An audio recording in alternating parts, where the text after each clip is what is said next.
और चलिए अब खबरों की शुरुआत करते हैं विस्तार से और बड़ी खबर के साथ आपको बता दें कि बाबा सिद्दीकी हत्याकांड में बड़ा खुलासा हुआ है। हत्या में इस्तेमाल पिस्टल राजस्थान से लाई गई थी। मुंबई क्राइम ब्रांच की एक टीम राजस्थान में मौजूद है। हथियार के असली सोर्स का पता लगाने में पुलिस जुटी हुई है। ये बड़ी खबर मिल रही है। बाबा सिद्दीकी हत्याकांड पर यह बड़ा खुलासा। हत्या में इस्तेमाल पिस्टल को राजस्थान से लाया गया था। मुंबई क्राइम ब्रांच की एक टीम इस वक्त राजस्थान में मौजूद है। हथियार के असली सोर्स का पता लगाने में पुलिस जुटी हुई है। तो लगातार जिस तरीके से जांच तेज होती जा रही है, इस पूरे मामले में नए नए जो खुलासे हैं वो हो रहे हैं। और बड़ा अपडेट ये है कि जिस पिस्टल का इस्तेमाल किया गया था हत्याकांड में, उसे राजस्थान से लाया गया था। और इस खबर पर और ज्यादा जानकारी देंगे मेरे सहयोगी सूरज ओझा। सूरज, और क्या जानकारी मिल रही है? जिस पिस्टल का इस्तेमाल किया गया था, बताया जा रहा है वो राजस्थान से लाई गई थी, क्या और जानकारी है? जी बिल्कुल, जो मुंबई क्राइम ब्रांच के सोर्स हैं उन्होंने बताया कि गिरफ्तार 9 के 9 आरोपियों से लगातार पूछताछ की जा रही है और हर पूछताछ के समय एक नई बात खुलकर सामने आ रही है। इस बार उन्हें पता चला कि जो आरोपी हैं, इन्होंने जिस हथियार का इस्तेमाल कर बाबा सिद्दीकी की हत्या की, वो हथियार राजस्थान से मुंबई लाया गया था। मुंबई क्राइम ब्रांच फिलहाल एक टीम के साथ राजस्थान में कैंप कर रही है। कैंप करके उन तमाम लोकेशंस पर जा रही है जहां से संभावित रूप से ये वेपन्स लाए गए होंगे। सूत्र ये भी बताते हैं कि राजस्थान में इस तरह के जो डेडली वेपन्स हैं कई बार पाकिस्तान से बॉर्डर पार कराकर राजस्थान लाए जाते हैं। लेकिन फिलहाल इस थ्योरी पे भी एजेंसी काम कर रही है, पता लगाने की कोशिश कर रही है कि आखिर ये जो डेडली वेपन्स हैं ये कहां से लाए गए थे। आपको बता दूं, साल 2022 में एजेंसियों ने अलर्ट भी जारी किया था राजस्थान और पंजाब के लिए कि इस तरह से वेपन पाकिस्तान से इंडो पाक बॉर्डर का इस्तेमाल कर भारत लाए जा सकते हैं। तो हर एंगल से फिलहाल क्राइम ब्रांच जांच कर रही है उस वेपन के असली सोर्स की जानकारी इकट्ठा करने के लिए। जी ठीक है, तो हर सोर्स का पता लगाने की कोशिश फिलहाल की जा रही है। आप बने रहिएगा हमारे साथ और एक और बड़ी जानकारी अपने दर्शकों को देते हैं। बाबा सिद्दीकी हत्याकांड पर एक और बड़ी खबर यह है कि पूछताछ में आरोपी राम कन्नौजिया ने कबूलनामा किया है। शुभम लोनकर ने हत्या की सुपारी दी थी। आरोपियों ने हत्या से पहले 1 करोड़ रुपए मांगे थे। पैसा ज्यादा मांगने पर शुभम लोनकर ने इरादा बदल दिया और शुभम ने यूपी मॉडल को काम सौंपा था। शुक्रवार को मुंबई क्राइम ब्रांच ने 5 आरोपियों को गिरफ्तार किया था, जिसमें राम कन्नौजिया भी शामिल है जो महाराष्ट्र का ही रहने वाला है। और सूरज लगातार हमारे साथ बने हुए हैं। सूरज, और क्या क्या खुलासे किए गए हैं आरोपियों की तरफ से पूछताछ में? देखिए, कल के दिन मुंबई क्राइम ब्रांच ने 5 और लोगों को गिरफ्तार किया, जिसमें राम कन्नौजिया नाम का भी एक आरोपी था। राम कन्नौजिया से जब पूछताछ की तो उसने ये साफ तौर पे क्राइम ब्रांच से कहा कि देखिए, पहले मेरे पास शुभम लोनकर ने ये कॉन्ट्रैक्ट लाया था। उन्होंने कहा था कि बाबा सिद्दीकी को मारना है। इसके बाद मुझे पता था कि मैं महाराष्ट्र का हूं और बाबा सिद्दीकी कितना बड़ा नाम है और अगर उन पर अगर हाथ लगाया जाए तो उसके रिपरकशन कितने बड़े होंगे। इसी वजह से उसने इस कॉन्ट्रैक्ट के लिए 1 करोड़ की मांग की थी। 1 करोड़ सुनते ही शुभम लोनकर ने कहा कि 1 करोड़ ये बहुत ही ज्यादा आप मांग रहे हैं। इस वजह से ये काम उसे न देकर यूपी मॉड्यूल को दिया गया, क्योंकि उसे पता था कि यूपी के जो लोग हैं उन्हें बाबा सिद्दीकी का जो यहाँ पर इमेज है, जिस तरह का उनका वैल्यू है यहाँ पर, उसके बारे में जानकारी नहीं है। इस वजह से वो कम पैसों में भी काम कर लेंगे और इसी के चलते ये सारा काम यूपी मॉड्यूल को दिया गया। रही बात जो आरोपी कल गिरफ्तार हुए, उन्होंने यूपी मॉड्यूल में जो आरोपी हैं हत्या के लिए आए थे, उन्हें शेल्टर देना, उन्हें यहाँ पर पैसे मुहैया कराना और हथियार देने जैसे महत्वपूर्ण कामों में मदद की थी। इस वजह से उन्हें गिरफ्तार किया गया। जी ठीक है सूरज, आप बने रहिएगा हमारे साथ। तो पहले जो था वो राम कन्नौजिया को जो पूरा था कॉन्ट्रैक्ट ये सौंपने की कोशिश की जा रही थी, लेकिन उसने मना किया, पैसे ज्यादा मांगे। एक और बड़ी खबर अपने दर्शकों को बता दें। बाबा सिद्दीकी हत्याकांड पर बड़ा खुलासा। आरोपी के मोबाइल से जीशान की तस्वीर मिली है और आरोपियों को हैंडलर ने तस्वीर भेजी थी। पुलिस ने ये बताया है। सोशल मीडिया पर आरोपियों की बात होती थी, इंस्ट्रक्शन के बाद मैसेज डिलीट किया जाता था। तो आरोपियों के मोबाइल फोन से जीशान सिद्दीकी की जो तस्वीर है वो मिली है। और सूरज लगातार हमारे साथ बने हुए हैं। सूरज, शुरुआती दौर से ही ये कहा जा रहा था कि जीशान को टारगेट किया जाना था, लेकिन जीशान पहले ही निकल गए थे, इसलिए बाबा सिद्दीकी का मर्डर हो गया। अब जो तस्वीर मिली है कहीं ना कहीं वो ये भी साफ कर रही है कि जीशान को निशाना ये लोग बनाना चाहते थे। सबसे पहले एबीपी न्यूज ने एक खबर चलाई थी कि जिशान सिद्दीकी भी आरोपियों के निशाने पर थे। आरोपियों दोनों को मारना चाहते थे। इसके साथ साथ ये भी कहा गया था कि जो सामने दिखे उसे भी आप मार सकते हैं। सबसे पहले एबीपी ने एक खबर दिखाई थी और इसी खबर पर जब बात आगे बढ़ी, अब जांच आगे बढ़ी है, तो आरोपियों में से एक आरोपी के फोन से जिशान सिद्दीकी का फोटो मिला और जब उस फोटो का सोर्स ट्रैक किया गया तो पता चला कि वो फोटो स्नैपचैट के माध्यम से इन लोगों के बीच में शेयर हुआ है। स्नैपचैट का इस्तेमाल इन लोग इसलिए करते थे कि इन्हें लगता है कि वो इनक्रिप्टेड है, किसी को भी पता नहीं चलेगा कि किससे कौन बात कर रहा है। अपनी जो कॉन्वर्सेशन है उसे सीक्रेट रखने के लिए इस ऐप का इस्तेमाल करते थे और फिर जितनी भी बातचीत होती थी उसे डिलीट कर देते थे। तो आरोपियों ने बताया कि जिशान सिद्दीकी भी उनके टारगेट पे था, इसी वजह से उसके फोटो को सर्कुलेट किया जा रहा था अपने आप में।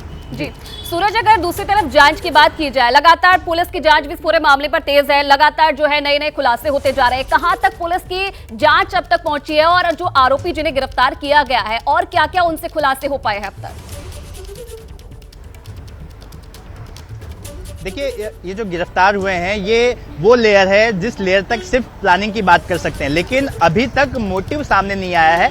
इनिशियल लेवल पे क्राइम ब्रांच को लगता है कि सलमान खान से बाबा सिद्दीकी की जो नजदीकियां थी वो कारण हो सकती हैं। उसके बाद जिशान सिद्दीकी ने जिस तरह से एसआरए का एक टॉपिक क्राइम ब्रांच के सामने रखा, उसके बाद मुंबई क्राइम ब्रांच ने एसआरए ऑफिस को भी एक पत्र लिखा, एसआरए प्रोजेक्ट की जानकारी मांगी। तो जांच दोनों पहलू से क्राइम ब्रांच करे, लेकिन फिलहाल जो समझ में आ रहा था इनिशियल डेज में कि यही है कि लॉरेंस बिश्नोई ने बाबा सिद्दीकी को निशाना सिर्फ इस वजह से बनाया क्योंकि उनकी नजदीकियां सलमान खान से थी। लेकिन अभी भी जांच आगे चल रही है। आगे चल के ये जो जांच की दिशा है कहीं और भी मुड़ सकती है। क्राइम ब्रांच हर एक पहलू को एक्सप्लोर कर रही है, हर एंगल से मामले की जांच करी, क्योंकि ये इतना गंभीर विषय है कि कई सारे एंगल सामने आ रहे हैं। बिल्कुल, और कहां तक ये जांच जाती है ये भी देखने वाली बात होगी। बहुत धन्यवाद सूरज आपका तमाम जानकारी देने के लिए। और चलिए इसी बीच एक बड़ी खबर आपको बता दें, बहराइच हिंसा पर सीएम योगी ने बैठक की है। आला अधिकारियों के साथ योगी ने बैठक की है। डीजीपी प्रशांत कुमार बैठक में मौजूद रहे, ADG law and order Amitabh Yash भी मौजूद रहे। बहराइच हिंसा पर करीब आधे घंटे तक मीटिंग चली है। तो ये बड़ा अपडेट मिल रहा है। सीएम योगी आदित्यनाथ ने मीटिंग की है और मीटिंग को लेकर और ज्यादा जानकारी हमें देंगे मेरे सहयोगी वीरेश पांडे। वीरेश, और क्या जानकारी मीटिंग पर?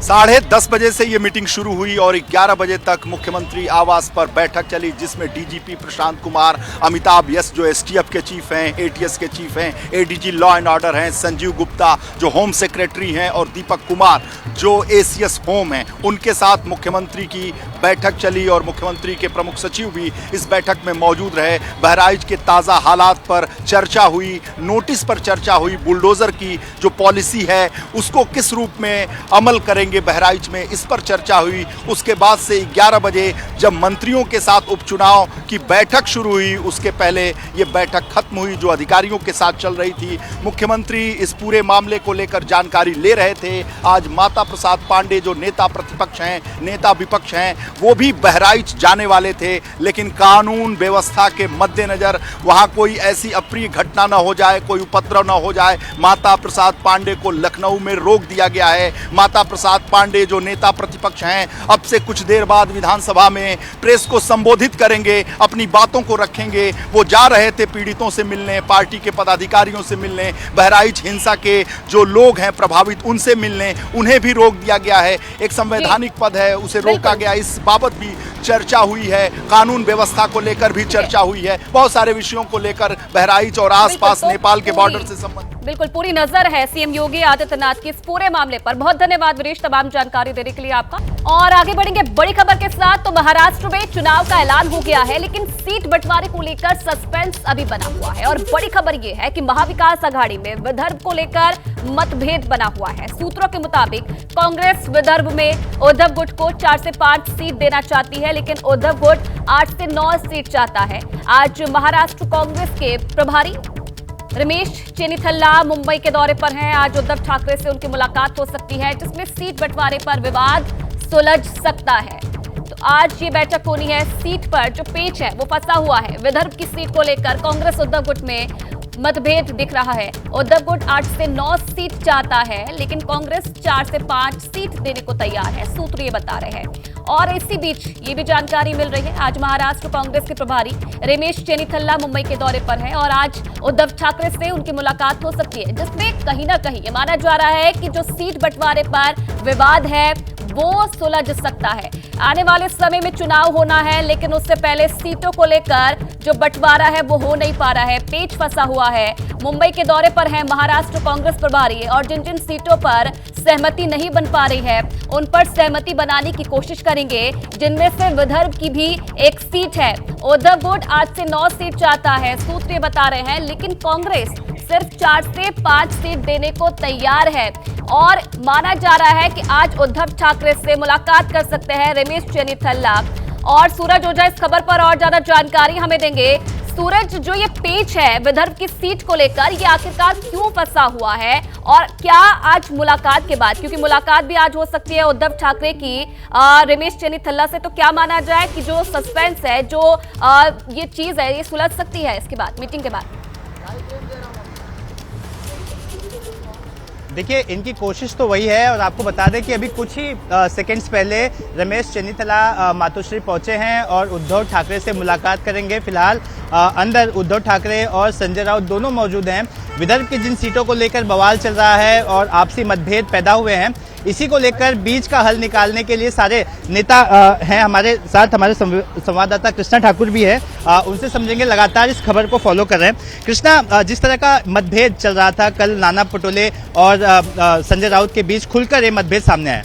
देखिए, बिल्कुल महाविकास आघाड़ी में लगातार सीटों को लेकर चर्चा हो रही है, लेकिन बीते दिनों जिस तरीके से हमने देखा कि नाना पटोले और संजय राउत में जो है, जब जिस वक्त सीटों का बंटवारा हो रहा था उस वक्त जो है वो एक नाराजगी देखने को मिली और ये नाराजगी जो है वो मुंबई की कुछ सीटों को लेकर बताई जा रही है। ये कहा जा रहा है कि 3 से 4 सीट ऐसे जो है वो विवादित है, जिसको लेकर दोनों ही पार्टी क्लेम कर रही है। साथ ही साथ विदर्भ की कुछ सीटें हैं, तो कहीं ना कहीं मनमुटाव जो है वो बढ़ता हुआ दिखाई दे रहा था और उसी मनमुटाव को कम करने के लिए आज महाराष्ट्र कांग्रेस के प्रभारी रमेश चेन्नीथल्ला जो है वो उद्धव ठाकरे से मिलने के लिए पहुंचे हैं। उनके साथ नसीम खान और भाई जगताप भी हैं। तो आप ये देखना, विदर्भ में ऐसा क्या समीकरण है कि कांग्रेस कम सीटें देना चाहती है शिवसेना उद्धव बाला साहब ठाकरे?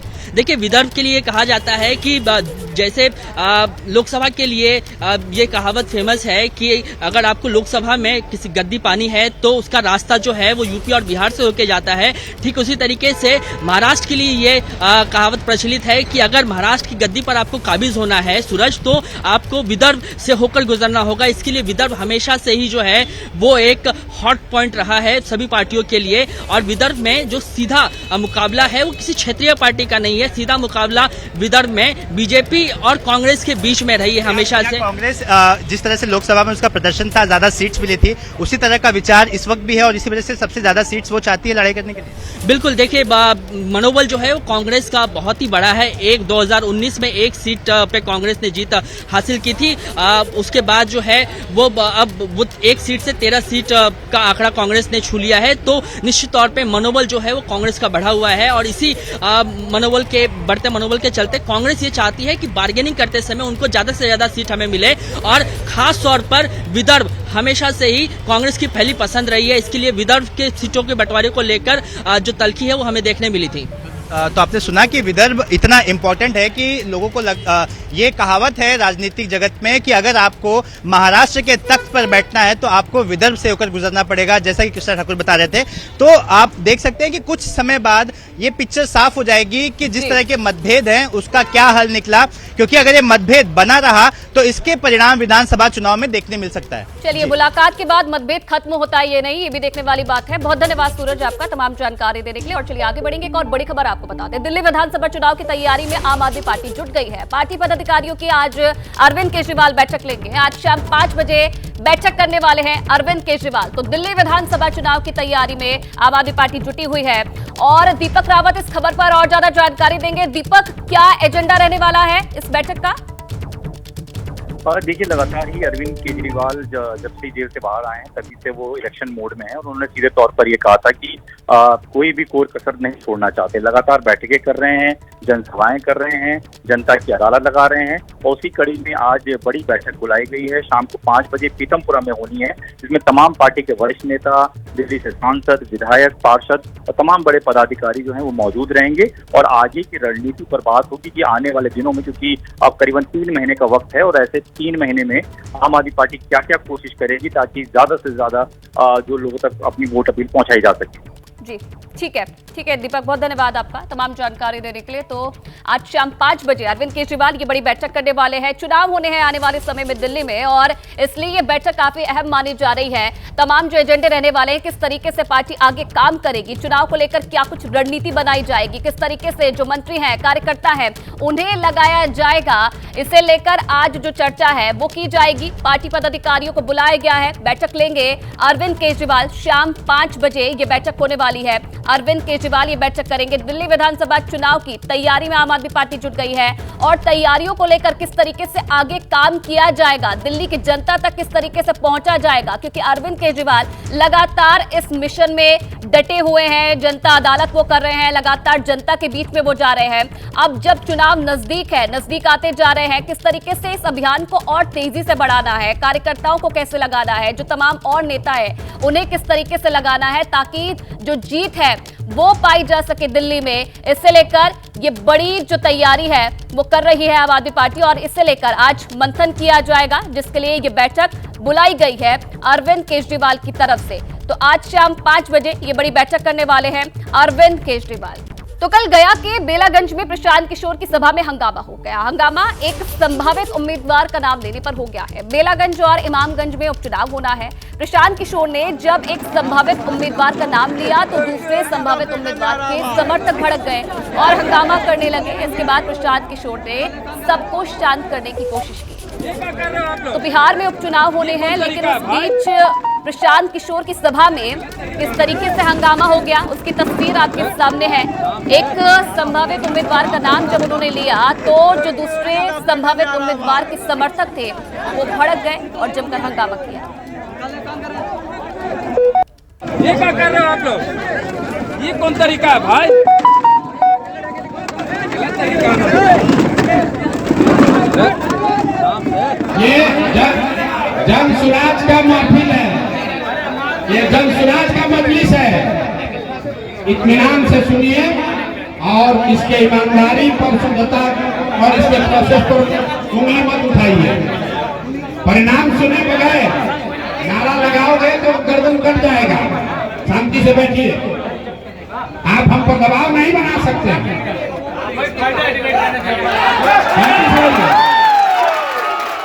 यहाँ ना आपके पैसे का जरूरत है, ना आपकी संख्या की जरूरत है, ना प्रशांत किशोर जिंदाबाद का नारा लगता है, ना हम अपने नाम का झंडा लगाते हैं। प्रशांत किशोर की सभा में हंगामे को लेकर अब उनके विरोधी उन पर हमला बोल रहे हैं। कुछ लोग राजनीति में शोर मचा रहे थे और बिहार की राजनीति में उनको अपनी हैसियत पता चल गया। अभी उम्मीदवारों के नाम का ऐलान होते ही जिस तरह से कुर्सियां चली, नारे लगे, भगदड़ की स्थिति हुई, अब उनको पता चल रहा है ये बिहार की धरती है। यहाँ पर बिहार की जनता राजनीतिक रूप से जागरूक रहती है और ये राजनीति में शोर मचाने आए थे बीजेपी की बी टीम बन करके वोट कटवा का काम करने के लिए। उनको जनता ने और असली चेहरा उनका देख लिया। प्रशांत किशोर जी, बिहार की राजनीति आपके बस की बात नहीं। गया में जो आपकी मीटिंग चल रही थी छोटी सी, उसमें जो दुर्घटना घटी आपको पता लग गया होगा कि ये बिहार की जनता है जो कि राजनीतिक रूप से बहुत ही संवेदनशील है। आप कुछ थोपना चाहेंगे? बिहार की जनता आपसे राजनीतिक सुचिता की अपेक्षा रखती है, इस तरह के अहंकारी वाले भाषा की अपेक्षा आपसे नहीं की जा सकती। प्रशांत किशोर जी अभी से पहले तक दूसरे दल के मुंशीगिरी करते थे, पहली बार नेतागिरी पर उतरे हैं। एक ही सीट में पसीना छूट रहा है जो किसको उम्मीदवार बनाए। आने वाले समय में देखिएगा, ये तो उपचुनाव है। जब मुख्य चुनाव यानी कि 2025 का विधानसभा चुनाव जब बीतेगा तो प्रशांत किशोर जी का नाम और निशान नहीं रहेगा। बिहार के बेलागंज विधानसभा उपचुनाव में जिस प्रकार से प्रशांत किशोर ने उम्मीदवारों के चयन में उनको परेशानियों का सामना करना पड़ा, उनके सभा में कुर्सियां चली और तय उम्मीदवार के खिलाफ लोगों ने जमकर के नारे लगाए, तो इसी से अंदाजा लगाया जा सकता है कि अभी तो इनका ये हाल हुआ है उम्मीदवारी चयन में। जब आगे ये शराबबंदी के खिलाफ अभियान चलाएंगे बिहार में तो जनता इनका क्या हाल करेगी, यह तो बिहार की जनता ही बताएगी। वहीं बिहार में गिरिराज सिंह की हिंदू स्वाभिमान यात्रा का आज दूसरा दिन है। आज गिरिराज सिंह की यात्रा सीमांचल के कटिहार पहुंची है। एबीपी न्यूज से खास बातचीत में गिरिराज सिंह ने कहा कि कटिहार में हिंदुओं का अस्तित्व खतरे में है, हिंदू अपने अस्तित्व की रक्षा के लिए आगे आएंगे। पहले दिन आपकी यात्रा भागलपुर में निकली, भारी संख्या में समर्थक आपके साथ थे, आम लोग भी उतना ही बढ़ चढ़ कर हिस्सा लिए। क्या लग रहा है इस मुस्लिम बहुल कटिहार में कैसा रिस्पॉन्स मिलेगा? अब तो कटिहार में हिंदुओं के अस्तित्व पे खतरा है। लव जिहाद आप सुना, मेरी बेटी उठती है, यहाँ भी उठ रही है, कोई ऐसा समाज नहीं। लेकिन यहाँ एक और घटना हो रही है, लड़के का लव जिहाद हो रहा, नाम हिंदू जैसा रख लिया, लड़के को उसके जाल में फंसा, उसके बाद उनका धर्म परिवर्तन कराया। यानी हमारी बेटी भी उठ रही है लव जिहाद में, बेटा भी उठ रहा है। लैंड जिहाद, थूक जिहाद तो आपने सुना ही, शिक्षा जिहाद, ये हमारी संस्कृति पर चोट है। स्कूलों में शुक्रवार को छुट्टी होती है, इससे बड़ा और क्या परिवर्तन देखना चाहते हैं? यहाँ के हालात ऐसे हो गए हैं, मैं कल से बात कर रहा हूँ लोगों से, लोग सहमे हुए हैं, बटे हुए हैं, हिम्मत नहीं होती कि किसी के खिलाफ कुछ आवाज निकालें, चारों तरफ से घिरे हुए हैं। इसीलिए मैं कहता हूं कि अगर संगठित हिंदू रहोगे तो सुरक्षित रहोगे, बटोगे तो कटोगे। इस बीच बड़ी खबर आ रही है जम्मू से, जहां पुंछ जिले से 2 आतंकियों को गिरफ्तार किया है। गिरफ्तार आतंकियों से 2 ग्रेनेड भी बरामद हुए हैं। ये बड़ी कार्रवाई को अंजाम दिया है पुलिस ने और पुंछ जिले से 2 आतंकियों को गिरफ्तार किया है। हथियार के साथ इन्हें गिरफ्तार किया गया है। ग्रेनेड इन दोनों आतंकियों से बरामद किए हैं। ऑपरेशन के दौरान इन दोनों आतंकवादियों की गिरफ्तारी हुई है। ये बड़ी खबर मिल रही है जम्मू कश्मीर से और बड़ी कामयाबी मिली है। अजय बाचुली इस खबर पर और ज्यादा जानकारी देंगे। अजय, और क्या खबर है इस पर? देखिए आयुषी, बहुत बड़ी कामयाबी अगर हम कहें ये जम्मू कश्मीर पुलिस के लिए है तो गलत नहीं होगा, क्योंकि पिछले कुछ सालों से लगातार पुंछ और राजौरी जो है वो टेरर कैपिटल बने हुए हैं और यहाँ पर पाक समर्थित आतंकी लगातार टारगेट कर रहे हैं सुरक्षा बलों को। और लगातार हमने कई जवानों की शहादतें की खबर भी राजौरी और पुंछ से सुनी है। तो इस बीच पुंछ पुलिस को एक बड़ी कामयाबी मिली है और पुंछ पुलिस ने 2 आतंकियों को गिरफ्तार किया है और ये दोनों आतंकी आयुषी बताए जा रहे हैं कि स्थानीय हैं और ये लगातार सीमा पार पाकिस्तान में बैठे आतंकियों के साथ, अपने हैंडलर्स के साथ संपर्क में थे। इन दोनों आतंकी स्थानीय हैं, ये पुंछ की टोपोग्राफी से भली भांति परिचित है और इन दोनों ने हाल के दिनों में पुंछ में कई ग्रेनेड अटैक्स को अंजाम दिया है, ऐसा दावा पुलिस कर रही है। और पुलिस का कहना है कि इन दोनों के पास से 2 ग्रेनेड भी मिले हैं। तो जिस तरह से स्थानीय आतंकी लगातार वहां पर आतंक फैलाने की फिराक में थे, लगातार ग्रेनेड हमले कर रहे थे, इस पर पुलिस को बड़ी कामयाबी जो है वो मिली है और दोनों को गिरफ्तार किया गया है। फिलहाल पुलिस अब दोनों गिरफ्तार आतंकियों से लगातार पूछताछ कर रही है ताकि न केवल इनके पाकिस्तान का कनेक्शन खंगाला जाए, बल्कि इस बात का भी पता लगाया जाए कि पुंछ जिले में बैठकर इनकी मदद कौन कर रहा था, इनके पास हथियार कहां से आ रहे थे, इनके पास ग्रेनेड कौन पहुंचा रहा था और जो इनके पास पैसा जो है, एक बहुत बड़ा सवाल है पुलिस के लिए कि ग्रेनेड हमले के एवज में जो इन्हें पैसे मिल रहे थे वो पैसे आखिरकार इनके पास कहां से आ रहे थे। आयुषी। ठीक है, बहुत धन्यवाद अजय तमाम जानकारी देने के लिए आपका। तो ये बड़ी कामयाबी मिली है पुलिस को और पूछताछ इन दोनों आतंकियों से फिलहाल की जा रही है। अब चलिए आगे बढ़ते हैं, अब आपको जयपुर की तस्वीर दिखाते हैं जहां कालवाड़ थाना इलाके में एक चलती कार में आग लग गई। हालांकि अच्छी बात ये रही कि चालक इसी तरह से बाहर निकल गया जिससे उसकी जान बच गई। आग लगने के कारण गजाधरपुरा रोड पर गाड़ियों की लंबी कतार लग गई और ये तस्वीर भी सामने आई है। आप देखिए किस तरीके से जो ये कार है ये आग का गोला बन गई, लेकिन समय रहते जो चालक था उसने किसी तरह से बाहर निकलकर अपनी जान बचा ली। आग लगने के कारण गजाधरपुरा रोड पर गाड़ियों की काफी लंबे समय तक कतार लग गई। 101